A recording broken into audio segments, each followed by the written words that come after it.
Bonjour à vous mes amis Balance, bienvenue sur ma chaîne Intuition Desserine.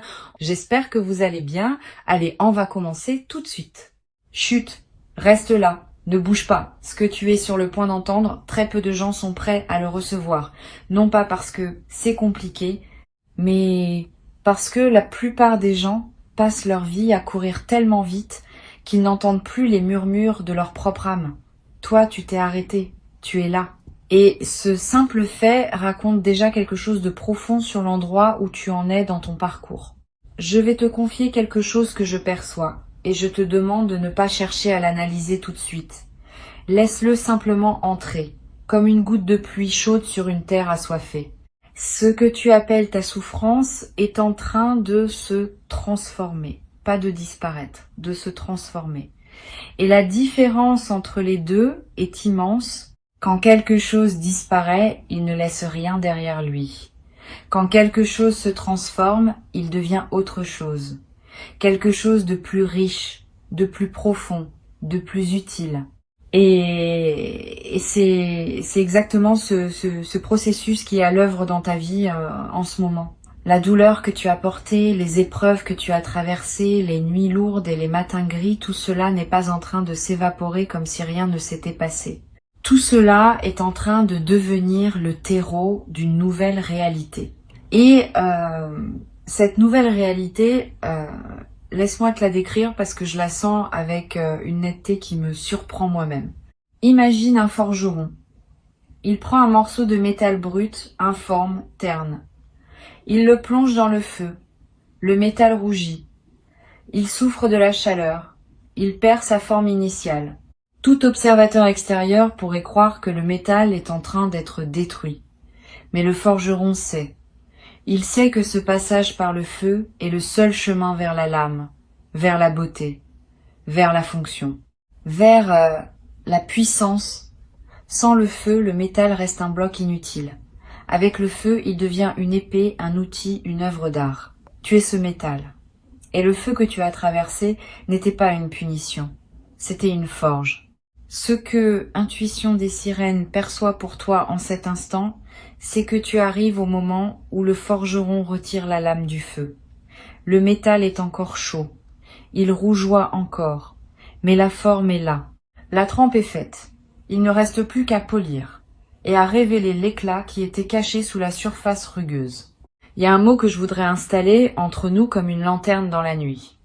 Ce mot, c'est transmutation. La transmutation, c'est l'art de transformer le plomb en or. Les alchimistes d'autrefois passaient leur vie entière à chercher cette formule dans leur laboratoire. Ce qu'ils ne comprenaient pas toujours, c'est que la véritable transmutation ne se fait pas dans un creuset de cuivre.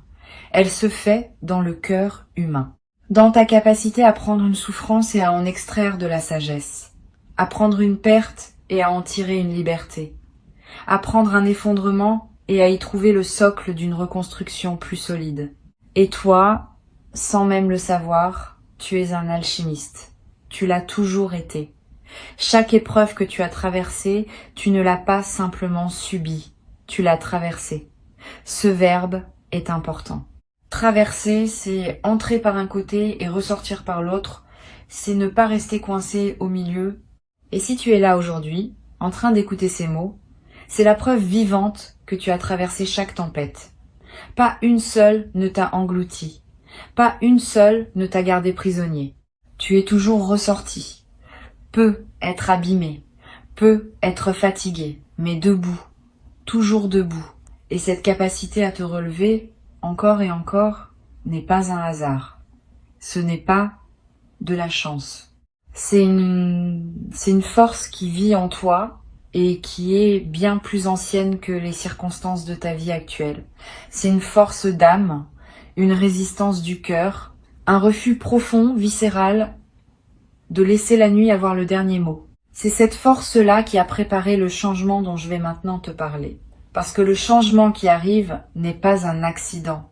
Ce n'est pas un coup de chance qui tombe du ciel sur quelqu'un qui n'a rien fait pour le mériter. C'est l'aboutissement naturel de tout ce que tu as construit dans l'invisible.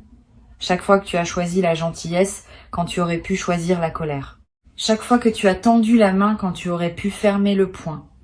Chaque fois que tu as continué à croire quand tout semblait te donner des raisons d'abandonner. Toutes ces petites décisions, ces micro-actes de foi quotidiens ont tissé un filet sous tes pieds. Un filet que tu ne pouvais pas voir, mais qui était là, qui est là, et qui maintenant est prêt à te porter vers quelque chose de nouveau. Je veux te parler de ce que signifie vraiment la fin d'une souffrance. Parce que c'est un concept que l'on comprend souvent mal. Quand on souffre, on imagine que la fin de la souffrance ressemble à l'opposé exact de ce qu'on vit. Si on est triste, on pense que la fin de la souffrance, c'est la joie permanente. Si on est seul, on pense que c'est la présence constante de quelqu'un. Si on est perdu, on pense que c'est une carte parfaite avec un itinéraire tracé au millimètre. Mais la vie ne fonctionne pas par opposition. Elle fonctionne par intégration. La fin de ta souffrance ne va pas ressembler à l'effacement de tout ce qui t'a fait mal. Elle va ressembler à un changement dans ta relation avec la douleur elle-même. Tu ne vas pas cesser de ressentir, tu vas cesser d'être emprisonné par ce que tu ressens. C'est comme la différence entre être sous l'eau et nager. Dans les deux cas, tu es dans l'eau. Mais dans un cas, tu te noies et dans l'autre, tu avances. Ce qui est en train de se mettre en place pour toi, c'est cette capacité à nager, à te mouvoir dans les courants de la vie avec une aisance que tu n'as jamais connue. Les vagues seront toujours là, elles font partie de l'océan. Mais toi, tu ne seras plus submergé. Tu sauras les lire, les anticiper, les chevaucher. Et cela change absolument tout dans l'expérience quotidienne de vivre. Pense un instant à la dernière fois où tu as ri sans raison. Pas un rire provoqué par une blague ou par une situation comique. Un rire qui a surgi de nulle part, du fond de toi, comme une source souterraine qui jaillit. Si tu te souviens de ce moment, tu sais de quoi je parle. Ce rire-là, c'est la signature de ton âme. C'est le son qu'elle fait quand rien ne l'empêche d'être elle-même. Quand les couches de protection, de méfiance, de douleur accumulées se fissurent suffisamment pour laisser passer la lumière d'origine, le changement qui arrive va multiplier ces moments, ces éclats de joie spontanée, ces instants où tu te surprendras à sourire, sans raison. Ces matins où tu ouvriras les yeux et où la première pensée qui te traversera ne sera pas une inquiétude mais une curiosité, une envie, un élan. Cela ne veut pas dire que chaque jour sera parfait. Cela veut dire que ta ligne de base va changer. La fréquence fondamentale sur laquelle tu vibres va monter d'un cran. Les jours difficiles seront toujours là, mais ils seront des exceptions au lieu d'être la norme.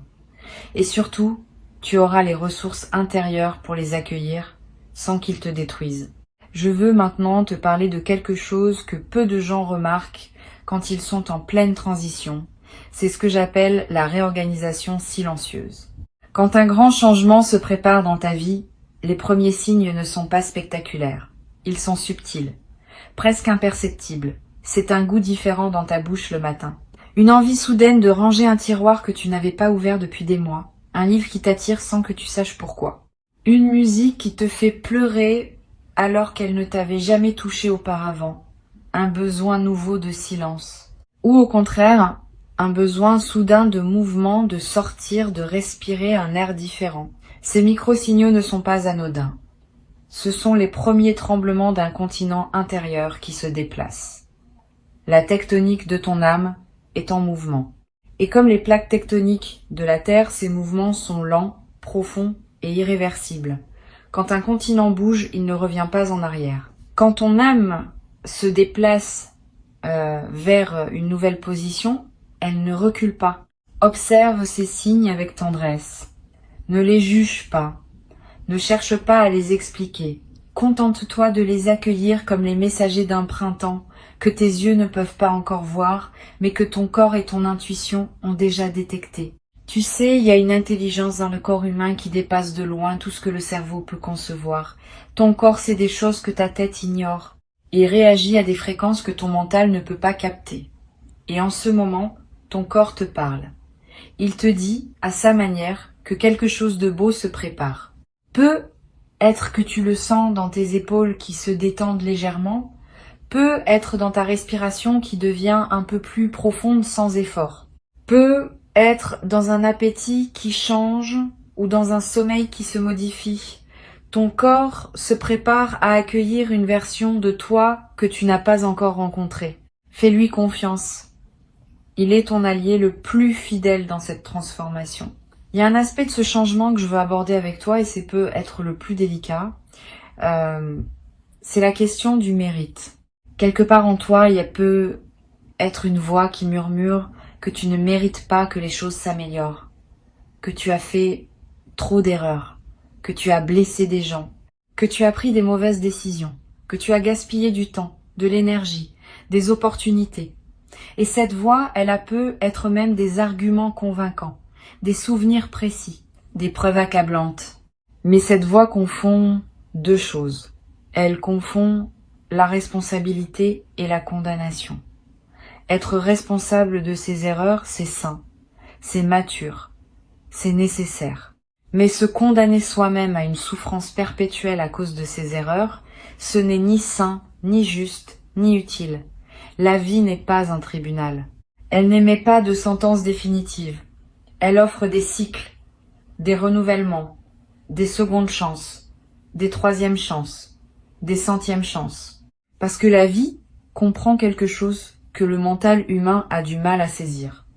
Chaque erreur est un apprentissage et chaque apprentissage rapproche de la lumière. Tu mérites ce qui vient, non pas parce que tu es parfait, mais précisément parce que tu ne l'es pas. Parce que malgré tes imperfections, malgré tes chutes, malgré tes zones d'ombre, tu as continué à avancer. Tu n'as pas renoncé à toi-même. Et ce simple fait, ce refus discret de baisser les bras est la chose la plus noble et la plus courageuse qu'un être humain puisse faire. L'énergie que capte Intuition des sirènes pour toi porte en elle cette nuance essentielle. C'est pas un changement qui va te demander de devenir quelqu'un d'autre. C'est un changement qui va te permettre d'être enfin toi-même, pleinement, sans honte et sans masque. Tout ce que tu as refoulé, tout ce que tu as caché, tout ce que tu n'as pas osé montrer au monde par peur du jugement, c'est exactement cela qui constitue ton trésor. Les parties de toi que tu considères comme des faiblesses sont en réalité tes forces les plus rares. Ta sensibilité que le monde t'a peu être appris à cacher est une antenne qui capte des réalités invisibles aux autres.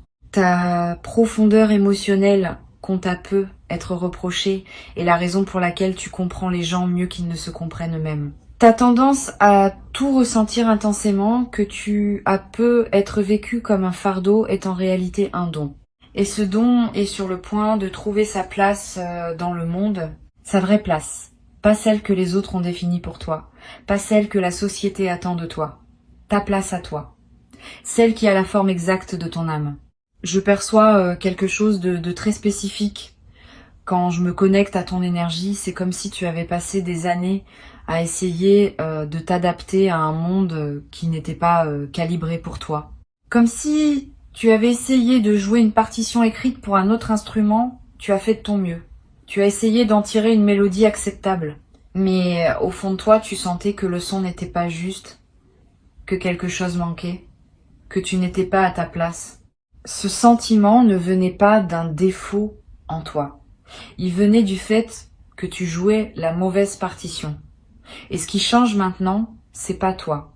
C'est la partition. La vie est en train de te présenter une nouvelle musique. Une musique écrite pour ton instrument unique. Et quand tu commenceras à la jouer, tu seras stupéfait par la beauté du son qui en sortira. Un son que tu n'as jamais entendu, parce que personne d'autre ne peut le produire. Il est uniquement le tien. Sais-tu ce qui arrive à un fleuve quand il rencontre un obstacle qu'il ne peut pas contourner? Il ne se bat pas. Il ne se fracasse pas indéfiniment contre la roche. Il monte. L'eau s'accumule, gagne en profondeur, en puissance, en volume, et un jour, elle passe par-dessus, où elle trouve une fissure dans la roche que personne n'avait vue, où elle creuse patiemment millimètre par millimètre, jusqu'à se frayer un nouveau chemin. Le fleuve ne doute jamais de sa destination, il sait qu'il va vers la mer. Il ne sait pas exactement par où, mais il sait vers où. Et cette certitude paisible lui donne une force que rien ne peut arrêter. Tu portes en toi cette même certitude.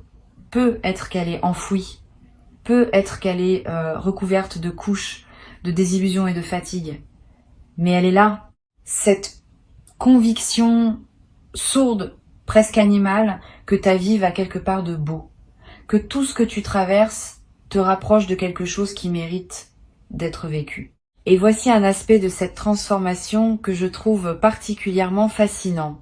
Quand une personne commence à changer de l'intérieur, son environnement met un certain temps à s'adapter. C'est comme quand tu changes de lunettes. Pendant les premières heures, le monde semble légèrement décalé. Tes yeux doivent s'ajuster. Et puis, assez vite, tout devient net. Plus net même qu'avant. Tu remarques des détails que tu n'avais jamais vus, des couleurs plus vives, des contours plus précis. Le monde autour de toi est en train de s'ajuster à ta nouvelle vision intérieure. Les gens vont se repositionner naturellement. Ceux qui résonnent avec la personne que tu deviens vont se rapprocher. Ceux qui résonnaient avec l'ancienne version vont peu être s'éloigner. Et cela peut être déstabilisant au début. Mais c'est un mouvement sain, nécessaire, inévitable. Parce que tu ne peux pas grandir et demander à tout ton environnement de rester exactement le même. La croissance implique le mouvement, et le mouvement implique le changement. N'aie pas peur de ce réajustement. Il ne signifie pas que tu perds quelque chose, il signifie que tu fais de la place pour ce qui correspond vraiment à qui tu es en train de devenir. Il y a aussi, dans ce processus, une forme de deuil lumineux. Un deuil de la personne que tu étais, de ses certitudes, de ses limites, de son monde connu. Et même si ce monde te faisait souffrir, il avait au moins le mérite d'être familier. L'inconnu fait toujours un peu peur, même quand l'inconnu promet d'être meilleur que le connu. C'est normal, c'est humain. Ne te reproche pas cette peur. Accueille-la, remercie-la même, parce qu'elle te prouve que tu es en train de franchir un véritable seuil. On n'a pas peur quand on reste sur place. On a peur quand on avance vers quelque chose de grand. Et ce vers quoi tu avances est grand. Pas grand au sens extérieur du terme. Grand au sens intérieur. Grand comme la paix. Grand comme la cohérence. Grand comme la sensation de se réveiller le matin et de ne plus avoir besoin de porter un masque pour affronter la journée. Maintenant, je veux te parler de la manière dont ce changement va se manifester dans ton quotidien. Pas dans des termes vagues ou abstraits, mais de façon tangible. Tu vas commencer à remarquer que les situations qui te drainaient auparavant n'ont plus le même effet sur toi. Non pas parce qu'elles ont changé, mais parce que tu ne réagis plus de la même façon. Là où tu aurais absorbé la négativité comme une éponge, tu vas la laisser glisser sur toi. Non pas par indifférence, mais par discernement. Tu sauras instinctivement ce qui te concerne et ce qui ne te concerne pas. Ce qui mérite ton énergie et ce qui n'en mérite pas. Cette capacité de tri émotionnel est l'un des signes les plus clairs d'une élévation intérieure. Elle ne s'enseigne pas dans les livres. Elle s'acquiert par l'expérience vécue et par la maturité de l'âme. Tu vas aussi remarquer un changement dans la qualité de tes pensées. Les pensées parasites, ces boucles mentales qui te maintenaient éveillé la nuit, vont commencer à perdre de leur emprise. Elles ne vont pas disparaître d'un coup où le mental est tenace, mais elles vont s'espacer. Et dans les espaces entre ces pensées, tu trouveras quelque chose que tu n'avais peu être plus connu depuis longtemps. Le calme. Pas le calme forcé de celui qui médite parce qu'on lui a dit que c'était bon pour lui. Le calme naturel de celui qui n'a plus besoin de fuir ses propres pensées. Le calme de celui qui est en paix avec son paysage intérieur. Ce calme va devenir ton refuge et ta force. Pas un refuge où tu te caches du monde, mais un refuge d'où tu t'élances vers le monde. Avec plus de clarté, plus de présence, plus de joie. Et la joie dont je parle n'est pas l'euphorie passagère que procure un événement heureux. C'est une joie de fond, une joie structurelle. Comme la note fondamentale d'un accord de musique, celle sur laquelle toutes les autres notes s'appuient. Cette joie-là ne dépend pas de ce qui se passe autour de toi. Elle dépend de ce qui se passe en toi. Et ce qui se passe en toi, en ce moment même, est en train de poser les fondations de cette joie durable. Il y a un paradoxe magnifique dans ce que tu vis. Tu as cherché pendant longtemps la sortie de ta souffrance. Tu as cherché des portes, des clés, des solutions. Tu as demandé des réponses à l'extérieur. Et ce que tu découvres maintenant, c'est que la porte était ouverte depuis le début. Tu ne la voyais pas parce que tu regardais dans la mauvaise direction. La sortie de ta souffrance n'était pas devant toi, elle était en toi. Ce n'est pas un cliché, c'est la vérité la plus concrète qui existe. Parce que le jour où tu changes la manière dont tu te regardes toi-même, le monde entier se réorganise autour de cette nouvelle vision. Les mêmes rues, les mêmes visages, les mêmes journées, mais vues à travers des yeux neufs. Des yeux lavés par tout ce que tu as pleuré. Des yeux adoucis par tout ce que tu as compris. Des yeux rendus perçants par tout ce que tu as refusé de laisser te détruire. Ces yeux-là, ce sont les tiens maintenant. Et le monde qu'ils voient est un monde rempli de possibilités que tu ne soupçonnais pas. Je sens que tu es en train d'arriver à un endroit de ton parcours où les pièces du puzzle commencent enfin à s'assembler. Pas tout en même temps, mais suffisamment pour que tu aperçoives le dessin. Pour que tu comprennes que ce qui te semblait chaotique avait en réalité un ordre caché. Un ordre bienveillant, un ordre qui travaillait pour toi-même quand tu pensais que tout travaillait contre toi. Il y a un mot japonais, kintsugi, qui désigne l'art de réparer la poterie brisée avec de la poudre d'or. Au lieu de cacher les fissures, on les met en lumière, on les rend précieuses. Et l'objet réparé est considéré comme plus beau que l'objet intact parce qu'il porte son histoire dans ses veines dorées. Tu es cet objet. Tes fissures ne sont pas des défauts, ce sont des lignes d'or. Et le changement qui arrive dans ta vie est précisément ce processus de dorure. Tes blessures deviennent des ornements. Tes cicatrices deviennent des preuves de ta force. Ce que tu pensais être les traces de ta destruction devient la cartographie de ta renaissance. C'est peu être la chose la plus belle que je puisse te dire aujourd'hui. Tu n'as pas été brisé pour rien. Tu as été brisé pour être reconstruit en plus beau. Et cette reconstruction n'est pas un espoir lointain. Elle est en cours. Elle se fait en toi, maintenant, à chaque instant, à chaque respiration. Et sais-tu ce que font les arbres qui ont survécu à un incendie de forêt? Leurs troncs portent les marques noires de la brûlure, leur écorce est craquelée, sombre, abîmée. Mais si tu observes attentivement, tu verras que ces arbres-là sont souvent les premiers à reverdir. Leurs racines protégées sous terre pendant que le feu faisait rage en surface, ont continué à puiser l'eau et les nutriments dont l'arbre avait besoin.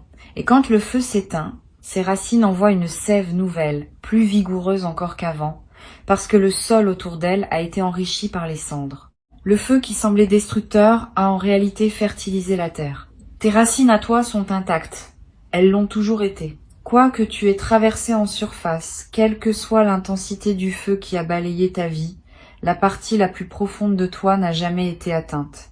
Et c'est de cette profondeur que monte maintenant la sève du renouveau. Tu le sens, cette énergie montante. Cette envie timide mais persistante de croire que les choses peuvent être différentes. Ce n'est pas de la naïveté, c'est de la sève. C'est la vie elle-même qui refuse de s'arrêter, qui refuse de te laisser tomber. Il y a une forme de grâce dans tout cela qui dépasse l'entendement humain. La manière dont la vie orchestre les renaissances a quelque chose de mystérieux et de profondément rassurant. Elle ne te demande pas de comprendre le mécanisme. Elle te demande simplement de lui faire confiance, de la laisser opérer en toi, de ne pas interférer avec le processus par ta peur ou ton impatience, de te laisser reconstruire avec la patience du kintsugi, veine d'or après veine d'or. La souffrance que tu as connue avait un sens que tu ne pouvais pas percevoir tant que tu étais dedans.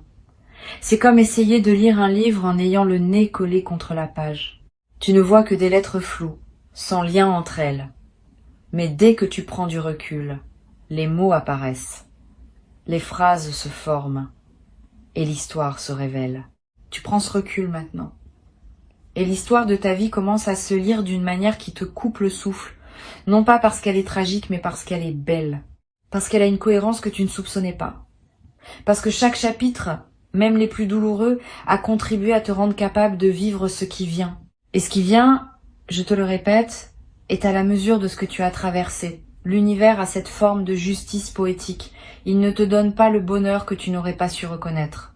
Il te le donne quand tu as assez mûri pour le voir, pour le goûter, pour le savourer pleinement, pour ne pas le gaspiller. Tu es prêt, tu es mûr, tu es à la hauteur. Et si une part de toi doute encore, si un coin de ton esprit résiste et se demande si ces mots s'appliquent vraiment à toi, je t'invite à poser ta main sur ton cœur un instant, sans son battement. Ce battement n'a jamais cessé, même dans tes pires moments. Ce battement est la preuve la plus simple et la plus irréfutable que la vie croit en toi, que la vie continue de miser sur toi, que la vie, dans sa sagesse silencieuse, te considère comme quelqu'un qui vaut la peine de battre pour. Et si la vie croit en toi, pourquoi ne croirais-tu pas en elle quand elle te dit que le meilleur est en route? Ce que tu as porté pendant si longtemps, ce poids invisible que personne ne voyait, cette fatigue qui n'était pas physique mais existentielle, ce sentiment d'être décalé par rapport au monde, tout cela est en train de s'alléger. Non pas parce que quelqu'un est venu te l'enlever des épaules, mais parce que tu as développé la force de le déposer toi-même. Et il y a un monde de différence entre les deux. Quand quelqu'un te libère, tu dépends de cette personne. Quand tu te libères toi-même, tu dépends de ta propre puissance. Et cette puissance ne peut plus jamais t'être retirée. C'est peut être la transformation la plus fondamentale de toutes, celle qui passe de la dépendance à la souveraineté, du regard tourné vers l'extérieur au regard tourné vers l'intérieur, de l'attente à l'action. Non pas une action frénétique, bruyante, épuisante, une action douce, guidée, inspirée. L'action de quelqu'un qui ne court plus après la vie, mais qui marche avec elle à son rythme, en confiance. Avant de clore cet espace que nous avons partagé, je veux que tu gardes une chose gravée en toi, une seule chose, si tu ne devais retenir qu'une seule idée de tout ce que tu viens d'entendre. La voici. Ta souffrance n'a jamais été ta destination, elle n'a jamais été ton adresse permanente, elle a toujours été un passage, un tunnel, et les tunnels par définition ont une sortie. Tu approches de cette sortie. La lumière au bout n'est pas un mirage, elle est réelle, elle est chaude, et elle t'attend avec la patience infinie de ce qui t'a toujours appartenu. Tu sais ce que font les papillons quand ils sortent enfin de leur chrysalide. Ils ne s'envolent pas immédiatement. Ils restent un moment accrochés à la branche, les ailes encore humides, encore froissées. Ils laissent le soleil les sécher. Ils laissent le vent les déployer. Et ce n'est que après ce temps de patience, ce temps d'acclimatation au monde nouveau dans lequel ils sont nés, qu'ils prennent leur envol. Ce moment de pause n'est pas de la faiblesse. C'est de la sagesse instinctive. C'est le corps qui sait qu'il faut se préparer avant de voler. Tu es dans ce moment de pause. Tes ailes se déploient. Le soleil de ta nouvelle vie les sèche doucement. Et bientôt, très bientôt, tu sentiras sous toi le courant d'air ascendant qui te portera vers des hauteurs que tu n'aurais jamais cru possibles. Pas parce que tu as été choisi par une force extérieure, mais parce que tu t'es choisi toi-même. Parce que, au milieu de tout ce que tu as traversé, tu as fait le choix silencieux et radical de continuer à croire en toi, en la vie, en la possibilité que demain soit différent d'hier. Et demain sera différent, il l'est déjà. Si tu es arrivé jusqu'ici, si tu as laissé chacun de ces mots se poser dans ton cœur sans les rejeter, c'est que le message d'intuition des sirènes était destiné à te trouver, pas à te convaincre, pas à te divertir, à te trouver, comme une lettre que l'univers avait écrite à ton nom et qu'il attendait le bon moment pour te remettre. Ce moment, c'est maintenant, et toi, tu es exactement là où tu dois être. Respire profondément, souris, même légèrement, et sache que la prochaine fois que tu ouvriras les yeux sur le monde, tu verras quelque chose que tu n'avais jamais vu avant. Non pas parce que le monde aura changé, mais parce que toi, tu auras changé. Et c'est tout ce qu'il fallait.